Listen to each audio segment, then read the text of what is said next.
I think it's probably going to be my first time talking about it fully, especially on a social platform. I was just like, well, I'm not having that in it, so, you know what I mean? That's all that happens. Because before it was a bit more of a conversation, then I was like, making my position clear. Like, you need to kind of get rid of it. I remember seeing her walking on halls one time, maybe a couple months after. You know, trying to gauge, like, are you pregnant or not? But I mean, again, she didn't really look pregnant, so I thought, okay, you know what, that's handled. She wanted all of me as well, which meant my child as well. So when's the right time to introduce? I mean, she would have to wait. She basically, I think she waited a year before she met my daughter. Like, I remember my parents, they were like, are you sure it's yours? You know, my dad was like, are you sure? I just showed them the picture. They said, okay.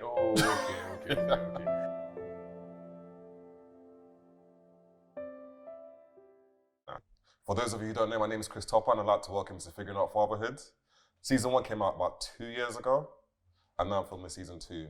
My first guest for Season 2, Episode 1, my boy Dave. Yeah, so my name's David. What am I? I'm a program manager. I work in tech, work in AI. I'm just out here figuring out fatherhood like everyone else. I love that, man. I love that. So I'm going to do things a little bit differently this season. Okay. Yeah. Previously, I told everyone to focus on an individual topic, right? Okay. But this season, what I want to do is I want everyone to take us through the entire fatherhood journey from the very beginning to today. So obviously we're going to start with... Going to expose some things though. Obviously speak freely. Anything you feel comfortable with me asking you, if you say, just let me know, I'll take it out. So just speak freely, my bro. Yeah, no, I'll speak it. I think it's probably going to be my first time talking about it fully, especially on a social platform. Happy to do so. Obviously, if you get yourself cancelled, I can't help you then. I'm not even out there to be cancelled, so cancel away, boy. I'm not even out there to be cancelled. All right. From the top, so... Talk to me, you and your daughter's mum, you're both young, I'm assuming. How old were you when you had your daughter? So she was born when I was 23, so I think her mum was pregnant when I was 22, finishing up uni. Okay, so talk us through, you guys met, you were at uni. Were you guys together or not? Do you mind me asking that? No, so we met on first year, you know, uni, good vibes, good times, but, you know, just kind of on and off. Okay. Nothing serious at all. So it was on and off, like, all throughout kind of uni, should I say. Okay. We were cool. I mean, but we never took it to like, you know, relationship, dating, etc. So then final year at uni, then she told me that she was pregnant, which is a big shock, big shock.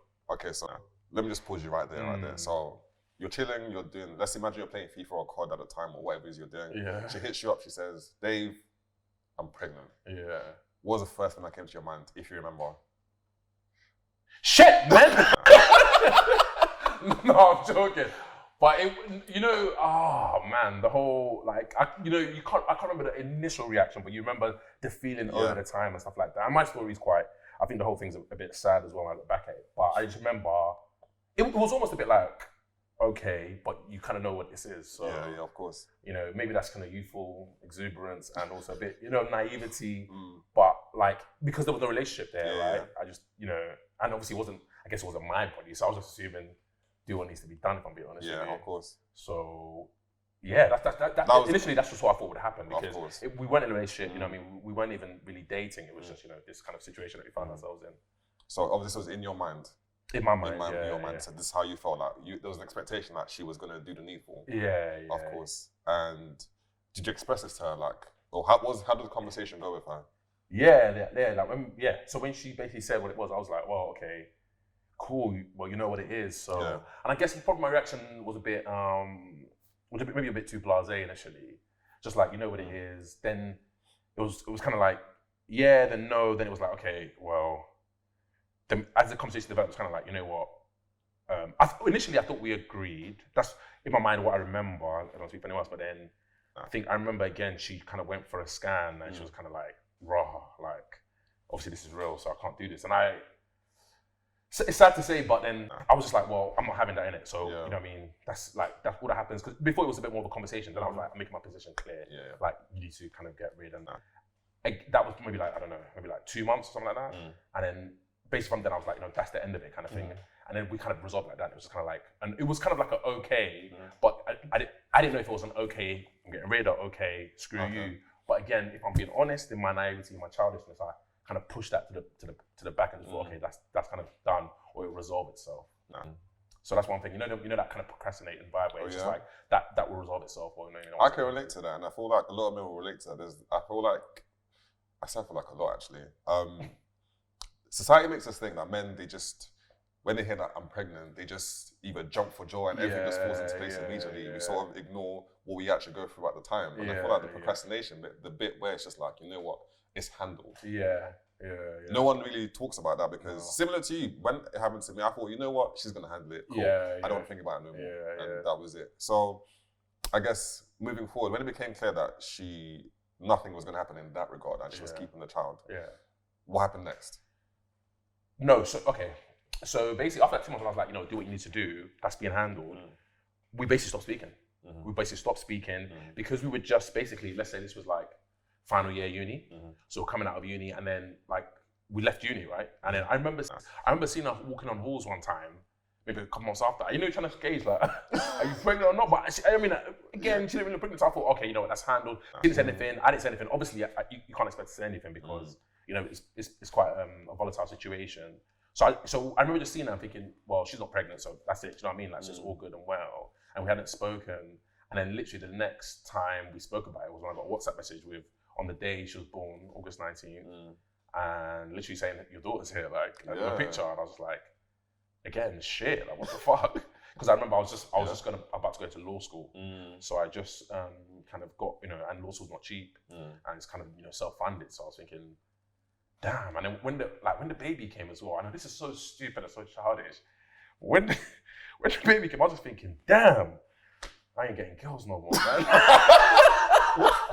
I don't know why that's my first thought. How childish is that, innit? It happens in our youth. Like, it's, but it's so dumb when you look back at it. And I was just like, damn, like, that's me. Like I ain't getting no girls. I'm not having fun anymore. Like, you know, life is gonna change. Like, no peas. And peas. I ain't got the peas. Maybe the peas wasn't even like the first thing on my mind per se, but yeah, I guess it was a big factor. But you know, I didn't have any clue how expensive babies were, what I was gonna expect, anything like that. So that's like the next time. So I wasn't even there for the birth. I wasn't even there for the duration of the pregnancy, which looking back, which is quite sad. You know what I mean? But again, like after that conversation where it was like, you know, kind of, you know, this isn't happening. I just pushed out my mind and thought, you know, that was being handled, that was being taken care of. You know, when I look back on it, sometimes when I used to speak about it, I probably wasn't fully accountable, but a lot of that was down to me and not being really accountable, not being there. And you're accountable now because you're saying it out loud that this is something you did in your youth. So I'm glad you realised error in your ways from back then anyway. So have you actually spoken to her about that? How come she didn't reach out to you while she was pregnant? How come she didn't? Because you know, we see on TV or social media or just in life that there's that woman banging on the door, that whole stereotype. Like, did you ever speak to her? Like, how come she never reached out to you? No, so I think in initial days, when she first told me, like, you know, that whole period, it was like a lot of reaching out, this, that. I think even at one point, one of her friends may have reached out. And then there was a whole drama at uni. I remember with some guy this idiot guy, just like an older guy, and he basically tweeted, especially around this time again, just basically blowing up Twitter going, one guy has got a girl pregnant, something, and he's basically like just fobbing her off kind of thing. And I remember because, you know, I used to do events and promotions at uni, and we used to be called the A-listers.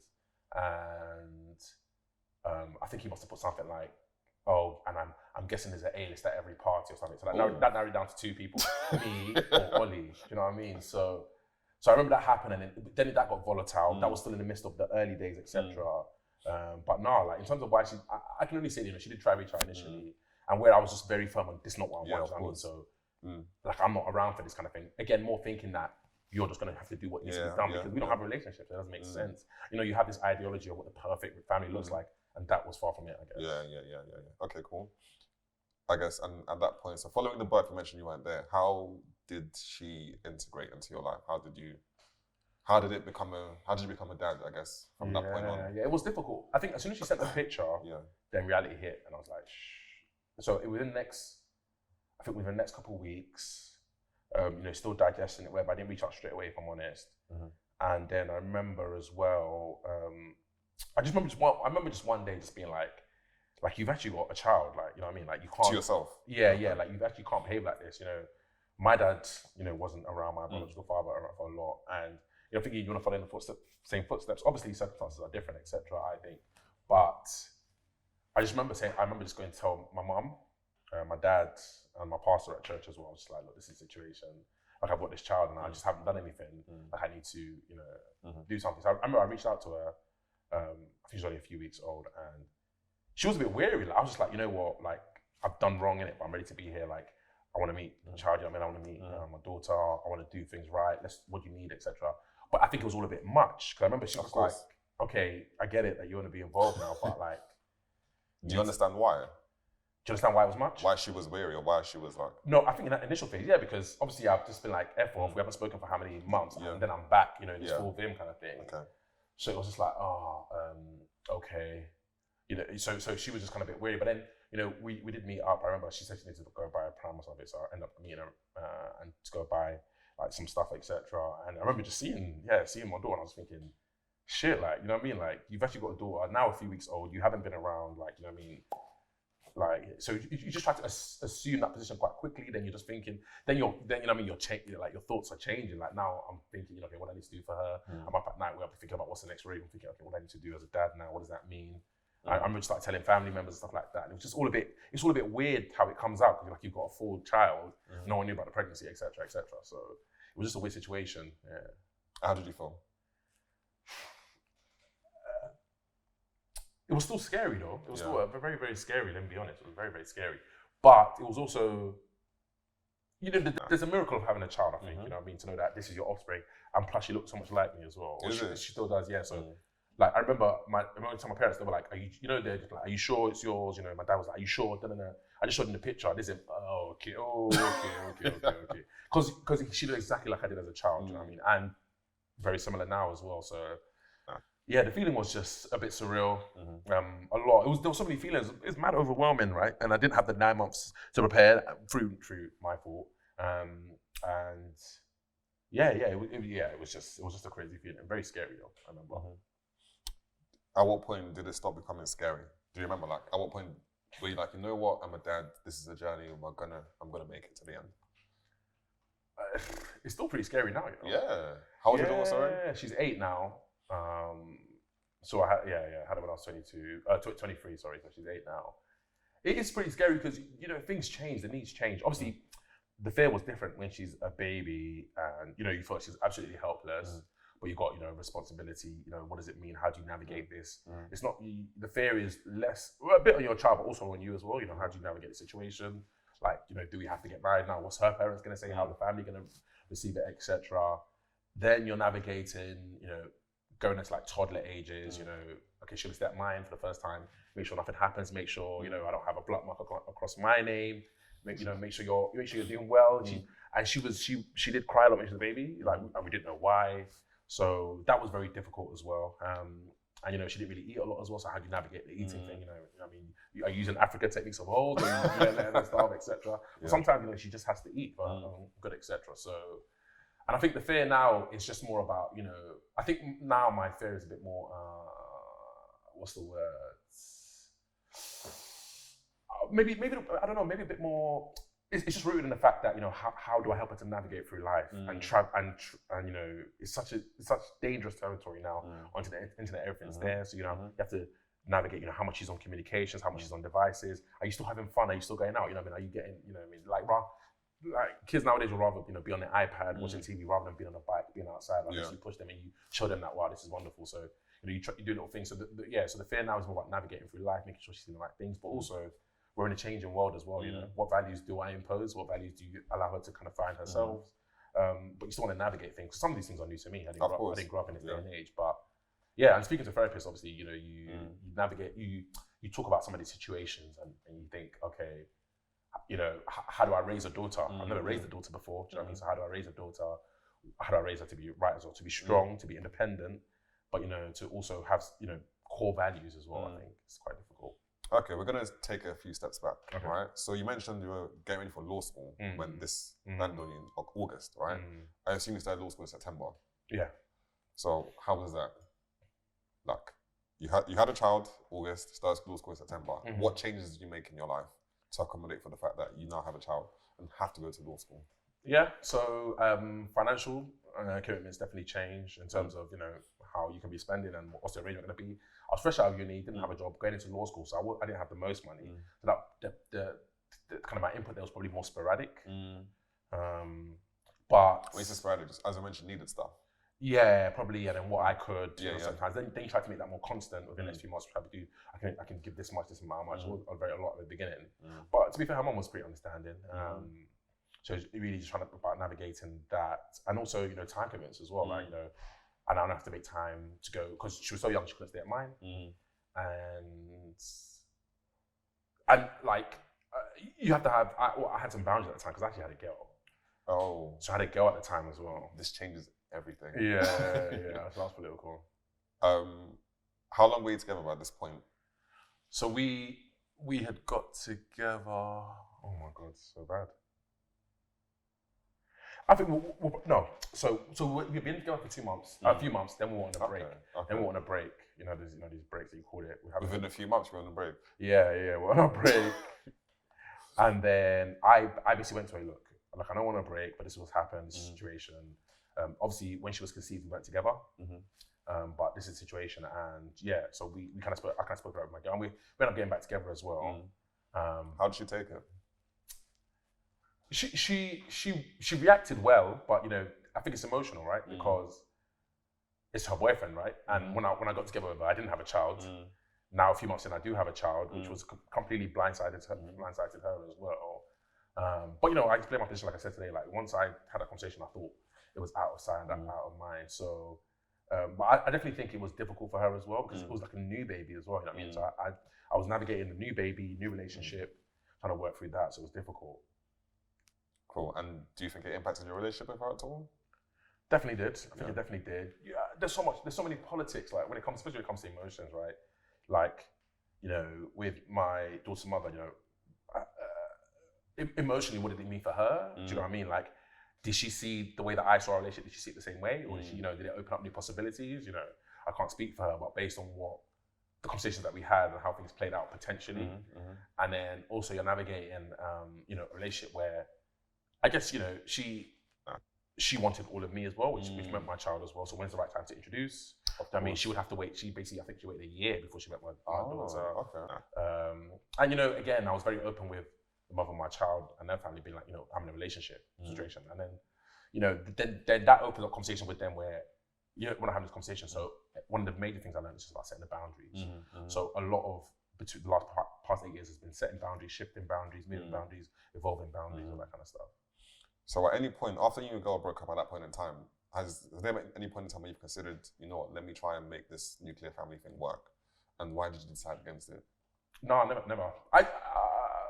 I just, I don't, for me personally, I don't think having a child together should be I agree. To the basis of your, relationship. So I guess before she was pregnant, we just never explored it. And after she was pregnant, I just didn't see the need to explore it. I thought the focus should be on the child, etc. Family would have said stuff, her family, my family, but would have said no, like, can't you try, can't you make it work, etc. But I guess, because it was so, the fact that, and if I'm being honest as well, I guess initially I'd felt a bit wronged by the fact that she kept the baby, number one. So I was dealing with that resentment, which, I think it's just childish. But well, it's also fair. Yeah. It's also fair. I've heard different views on it, right? I think, What do you think about that? I think my bottom line is, everyone, you can be accountable for your own actions, and you know what I mean? If you know what I mean, if you're taking the risk, whatever. But ultimately, I think once your child is born, you have a duty. Of course. Do you know what I mean? So that's one of the things is like, you stand by your duty first, and you think, okay, how can we navigate this situation? And then you set boundaries for yourself to protect yourself, and also, but do the best for your child as well. Okay. But a lot of that in the early stages, I made a lot of mistakes, did a lot of things wrong. And how have you managed the relationship with your child's mum up until this date? Like, how are you guys now? We're good. We co-parent, well. Again, it's all about boundary setting. Sometimes, I might have had too many boundaries, not enough boundaries. She might have felt the same. But like, honestly, the last 8 years has been navigating boundaries and seeing what the boundaries are. And because we know each other's boundaries now, and we know how each other operates. Also, you give leeway for things. I mean, you're also quite flexible. So I think now we have a good relationship where if she needs a favor or an extra day, etc., I'm happy to do that if I've got the capacity. Same with her as well. So we're quite flexible. We'll make things work. We'll come up things up front. We have conversations. Everything's not perfect all the time, and you do feel like there are emotional pinch points, right? But generally, I'll say we co-parent quite well. Okay, in regards to finances, how did you navigate that? How did you come to an agreed sum? I assume it's changed over the years. Yeah, finances has been so difficult. We had conversations about this year, difficult conversations about it this year. I guess what makes it difficult? I guess it's in terms of, for me, one of the things that was a challenge was a bit of a, I just lack of visibility. I didn't know where things were going, right? And I think previously as well, sometimes when it used to be like last minute, oh, I need this for tomorrow, and it's like this large sum. You're thinking, bro, like, you know what I mean? that's not how this works. Like, where am I gonna get some money from? Do you know what I mean? Like, and also like in terms of financially as well, like especially where I went to law school, then changed job, kind of professions, trying to get my feet up on that as well. You know, so many things. It just wasn't as, you know, it wasn't as easy. I think as well when you're co-parenting as well, like you're shifting money, right? But you're not with your child all the time, so you don't see, you know, everything, you know, all the time. And also, you know, certain things that it was just, yeah, it's just very difficult. We just talk about the sum, right? We spoke about the sum. You know, this is what I can afford, or this is what I need. Again, okay, can you put in a spreadsheet Excel for me to see all these kind of things? I actually got that idea from you as well. You're welcome. But yeah, no, she didn't take to that. But I get it though, because it's like the list isn't as exhaustive, number one, and also, you know, maybe she didn't have the time to do that, etc. You know, just fair. Again, and that's just a compromise for me to say, okay, you know what, fair enough, but let's just agree on a sum, etc. And then, you know, it's for me as well. You know, as I do better, or as my finances change, can I flex as well? Do you know what I mean? That kind of thing as well. So I think finances are always tricky. I think they're always tricky because you're trying to save, you're trying to do your own life as well. But you know, you do have a responsibility to your child as well. And where she's with me, like basically almost every weekend. Also, what am I spending in that time? Do you know what I mean? Yeah. And you know, we're not shifting clothes back and forth, so I have to buy clothes at mine, buy things at mine. But also, I have to recognize she's with her most of the time as well. Right? So it's like, so it's about what's that? Yeah, finance, it's an interesting conversation because when I talk to different men, they all have different ideas about it. And the one thing that's consistent is transparency. Like, not knowing where your money is going. 1 minute you're not spending anything, next minute you need to contribute monthly or on whatever frequency. And like you said, you don't know where your money is going. Your return on your investment, you don't know what it is. It's like they just say it's for the child. Okay. Yeah, exactly. Exactly. Okay.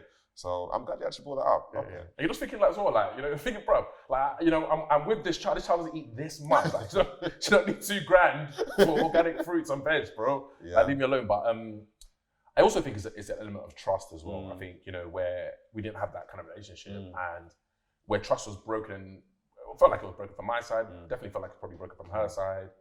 It's just difficult. Like, I think about, you know, if I'm in a relationship with someone, I have an ex, and you know how that person operates. You know, she can say, you know, I need this amount of money. You're thinking, okay, I know how you are. I know your character. You know, I'm not saying I don't know her character, but we just haven't been in a situation where, you know, I've had to depend on her. She's had to depend on me, so I don't know.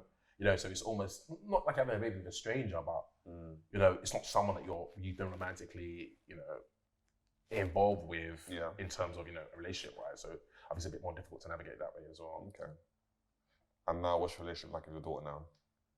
I think it's good. It's definitely good. It's definitely good. I think it was very difficult in the beginning, trying to build that bond where she was staying at mine, but you know, from like 1 year plus, she was at mine. We kind of navigated it. So now, especially over the past few years, I've had basically have it every weekend. It might shift depending on, you know, things that are going on. With the lockdown, it's been very, very kind of a lot more sporadic and what's been going on with coronavirus. But that's generally the pattern. So we know our patterns. And holidays as well. She'll spend time at mine. I think it's a good relationship. I think she's hitting an age where she's, you know, coming up to the end of primary school, going to secondary school. So, you know, she's got her own character, and also, you know, she's dealing with two parenting styles as well. You know, she's in her mum's house, and I think her and mum are like have a great relationship. Her mum's great with her, but it's probably more of a bit of a friendship. I'd say, which works quite well. You and your daughter? With her mum and her daughter. Okay. I'm definitely the more authoritarian. Really? Yeah. But again, it's not because I'm strict or anything like that. But I think she finds it very difficult to disappoint her dad as well. So when I, you know, if she's being a bit too unruly, they'll give me a call and say, look, you need to kind of cut this. And then I'm the only person that she'll listen to, basically. Really? In that regard. So I think we want to protect that as well, just so she has that in her life as well. But then also, I wonder, then it means I have to work harder on the more friendship side. You know, let her know that it's safe space and stuff like that. But like, we go on walks like twice a day because of the dog. So what I find is that in those walks, it's good for us, you know, get a bit of exercise, get a bit of air, and with the dog, but also we just speak. And before I used to try and force her to speak, I just realized on these walks naturally, you know, I'll just start speaking about myself, and when I was young, I'll just say like something random. Then she'll tell me, you know, what's going on in her school, how she became vice president, navigating. Vice president? Yeah, all her friends, you know, what they've been doing to each other. So those walks are a really nice space for that. again, also building an environment at home, because again, you know, living by myself at home, you know what I mean? Is it an environment for a girl? What does that mean? Obviously, you have to kind of put in that extra effort. So as you know, I think it's a great relationship. I think we're still building as well. You know, still, yeah, it's just difficult for her, right? She knows nothing else. Yeah. But you know, weekends shifting around. She knows the routine now. But I appreciate that. You know, it's not that easy. Yeah. But yeah. Are there any? You mentioned pain points earlier. Have you disagreed with her mum on like parenting styles, or maybe she wants to do something, you're like, no, I don't think this is a good idea? How do you guys navigate them situations? Yeah, it's tricky. You try to communicate, like, you know, little things like, you know, she wants to start a YouTube channel, and I'm really against that for her age, I think. But I know these kids be making bank though. Well, just because I just feel like it's exposure to kind of, you know, there's content and producing content life so early. Like, you know, you want them to have fun. You just don't want to be a digital baby, you know, or at least have a good balance. You know, like, you know, go out and like, so we try to go on walks and hikes, stuff like that. So you just try to do that. So I remember that conversation. It was one where I just said, I expressed I didn't really like it. Hold on, let's be clear, just so everyone's clear on what. So her mum was on board with us on the YouTube channel. Yeah, I think she wanted, yeah. Okay, cool. Carry on. So I basically expressed and saying, you know, I won't hold it back, but I don't really fancy it. So I don't really like it. So then it was like, you know, I will entrust you to look after, you know, what you know, how it goes out, how she manages it, how she navigates it. But I don't really fancy it myself. And we had that conversation, and you know, she started the YouTube channel, did a couple videos. I think you might have stopped by now, but you know, she explored it, and that was okay. Other things, when you know, with devices, when I thought it was a big issue, I basically said we need to stop this whole device thing for like. I'm taking her devices for like a week, and her mum will generally support. What devices has she got? She had like an iPad. Okay. So her mum was genuinely supportive, but then you know when you get, she might let slip that her mum gave her a phone to play with, stuff like that, and I'm just, you just have to say, look, we really, this device thing, we need to communicate on it, like we need to stand firm together, etc. You know, I'm probably saying more diplomatic than it is at most times, but you know, I'm just saying, look, I don't like this, etc. You have to express yourself, but then I can't police the whole situation, especially because she's with you most of the time as well. Sometimes it might just be easier to give an iPad for an hour while you're navigating. So, you know, I can't say no, and you have to kind of cater to her. But that meant that in terms of finances, like she factored in some things that she can do outside of devices and that kind of stuff. And, you know, I have to take that on the chin, right? It's compromise, you know. So, you just have to navigate it that way. Cool. And I guess as we're rounding up, I just want to ask, what would you do differently? What would you have done differently, shall I say? So many things. So, definitely would have tried to be more present for the pregnancy, do that a lot earlier. I would have read more books. Okay, yeah, that's interesting. Like when I was getting a dog recently, like I read loads of books in terms of how to, and that's what you do. If you don't know anything, you want to upskill, you read, right? You teach yourself. So I would have read a lot more books. I think I'm trying to read some books now, like how to raise a daughter in this day and age, etc. So that's quite interesting. I probably the boundaries as well, like, you know, where I was too harsh sometimes, it was a bit too lenient. Ultimately, I think the whole boundaries thing worked out for me a lot. Give me an example of harsh boundary and the too lenient boundary, just so we understand where you're coming from. All right, so a harsh. Maybe I don't know if it's too harsh, but like, you know, in the early days, for example, when Kiana was quite young, I had a girlfriend, and she basically suggested that while Kiana was under one, if I wanted Kiana to sleep over at mine, she could come over and stay for a few days as well. And I said that's not happening. And because I had a girlfriend, and also I just didn't feel like it was, you know, our relationship wasn't like that before, so let's not make our relationship that now. So I just said, I'll come out to you every day if I have to, like, but that is not that what we do. So that I thought that was the right boundary, but maybe the way I expressed it probably wasn't great as well. And maybe more initial reactions to things as well. And I remember within 2 months of me finding out, I told her, basically, I have a girlfriend. You know, I want you to know because she's gonna be around Kiana. You know, and if you want to meet her, you can, etc. That didn't go down well at all. But I think because it was so fresh after. So basically, I hadn't been around the whole pregnancy. I've now come to work my way back in. Now I'm saying I'm bringing a girlfriend. At the time, I didn't think it was bad, but maybe looking back now, you understand the more emotional side of it when you reflect. So maybe I was a bit harsh, and maybe too lenient. You know, I felt like I had a lot of making up to do in terms of not being around for the pregnancy. So had a lot of things, like even like my last name. We've only figured out now where I've added my last name to her certificate, to her birth certificate. We had come to agreement like a few years back, but because of Corona stuff, we couldn't do it. But that was like 5 years. Do you know what I mean? And that was me just because, okay, like she had all the. I feel like she had the cards there. You know what I mean? In terms of I wasn't around for the pregnancy, all that kind of stuff. I felt like that was way too long, but that's just the patience that I had to have, I guess. So maybe that's maybe a bit too lenient, but all things worked out, so I can't really complain. Okay, and advice for anyone, like if you were to speak to younger you back then, younger you before you found out you were having a baby, younger you when you were having a baby, younger you when you actually had the baby, what would you have said? 3 different things. So before I had the baby, I guess, I think that being absent from the pregnancy wasn't ideal. And the thing is that it might not have been like I might not have supported her in a way like in a relationship, but I would have been present. Do you know what I mean? And we could have had a lot of conversations earlier. So, before you have a baby, just be around. You know what I mean? Understand and be empathetic as well. I think it was because someone was dealing with pregnancy, right? And the father wasn't even there at all, so that's not ideal. You said during the pregnancy. During the pregnancy. Be there. And probably after. Take a step back. I would say still keep your boundaries. I think the boundaries are super important, but take a step back and be more empathetic. See things from her point of view, and it might not to say that everything that she did was right, but it'll give you at least to understanding, a bit of understanding. Once you understand why people behave the way that, it's a different way to navigate it. So there's certain things now I pick up, like if I know that it's quite emotionally high, I'll just take a step back and be like, okay, I can see what's going on here, so let me navigate this a bit differently without getting too much in my emotions. Oh, fair. Cool. And what piece of advice do you have for anyone else out there going through what you went through? Use a condom. No, I'm joking. No, it could be what you just said, to be fair. No, it's not just about that, but especially for young black fathers as well. Try to be present as well. Not even just be there, but be present.